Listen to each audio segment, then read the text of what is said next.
वो इंसान जो दूसरों की नेकी और भलाई चाहता है, अपनी भलाई नहीं होती।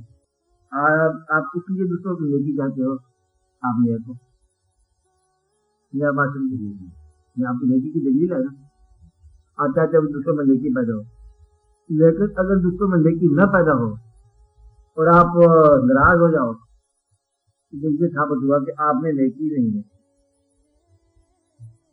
मेरा बात समझिए, एक इंसान दूसरे इंसानों की नेकी चाहता है तो इसलिए है उसके अपने अंदर नेकी राय है। जहां तक तो बात सही समझ आती है। लेकिन जब दूसरे इंसान नेक नहीं होते और वो इंसान नाराज हो जाता है या मायूस हो जाता है, तो समझिए हुआ उसके अंदर नेकी राय नहीं है अपने अंदर।